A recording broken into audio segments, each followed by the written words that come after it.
بسم اللہ الرحمن الرحیم۔ صحیح بخاری کی حدیث نمبر 6061، رسول اللہ صلی اللہ تعالیٰ علیہ وسلم نے ارشاد فرمایا، قسم ہے اس ذات کی جس کے قبضہ میں میری جان ہے، مجھے تمہارے اوپر فقر و فاقہ کا اتنا ڈر نہیں ہے۔ فقر و فاقہ تمہارے اوپر آ بھی جائے تو مجھے کوئی پریشانی نہیں ہے،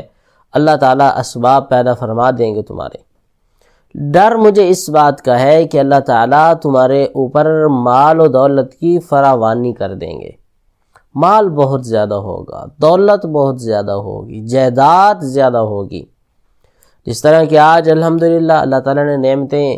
بہت دی ہیں، ہر بندے کے 8-8 10-10 اونٹ ہیں، اور اعلیٰ سے اعلیٰ مکان، اعلیٰ سے اعلیٰ جوتے، سواری، یہ سب کچھ ہے۔ تو حضور فرماتے ہیں جس طرح تم سے پہلے نبیوں پر اور ان کی امتوں پر اللہ تعالیٰ نے مال کی فراوانی کی، اور امتوں نے اس مال سے نفع حاصل کیا، اس نفع حاصل کرتے کرتے کرتے کرتے یہ لوگ اتنی لائن سے نیچے ہٹے، اتنی لائن سے نیچے آئے کہ یہ اللہ اس کے رسول کی نافرمانی کرنے میں مبتلا ہو گئے، اور پریشانیوں میں مبتلا ہو گئے، آزمائشوں میں مبتلا ہو گئے، حتیٰ کہ یہ اللہ کے غضب کے مستحق بن گئے، اللہ کے غصے کے مستحق بن گئے۔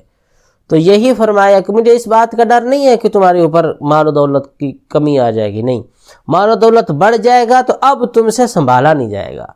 اس کے حقوق ادا نہیں کر سکو گے، پتہ نہیں ہوگا کہ حق کیا ہے، اس کا حق کیا ہے جو میں نے اس میں سے نکالنا ہے، اللہ کے راستے میں دینا ہے، صدقہ زکوٰۃ دینی، تو اس وقت تم پھنس جاؤ گے،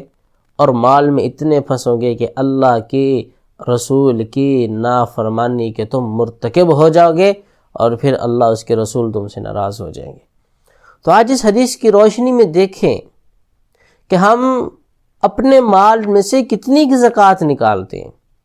اور بعض لوگوں کو تو پتہ ہی نہیں ہوتا کہ میرے مال میں کتنے پیسے موجود ہیں، میرے پاس میری جائیداد کتنی۔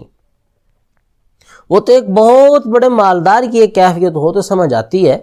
لیکن ایک عام بندے کو بھی نہیں پتا، 20-30 ہزار روپے جو منتھلی کما رہا ہے اسے نہیں پتا کہ میرے متحد کتنی چیزیں ہیں کہ جن کی میں نے زکوٰۃ ادا کرنی ہے۔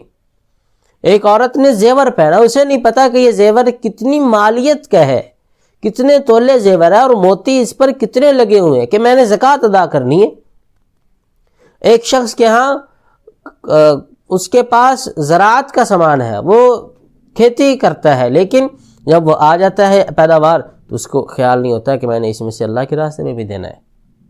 تو اس لیے پیارے، ان مسئلوں کو ضروری سمجھیں۔ بہت سارے ہمارے گھر ایسے ہیں، بہت سی عورتیں ایسی ہیں جو زکوٰۃ نہیں ادا کرتی، بہت سے مرد حضرات ایسے ہیں جن پر زکوٰۃ واجب ہے لیکن ادا نہیں کرتے،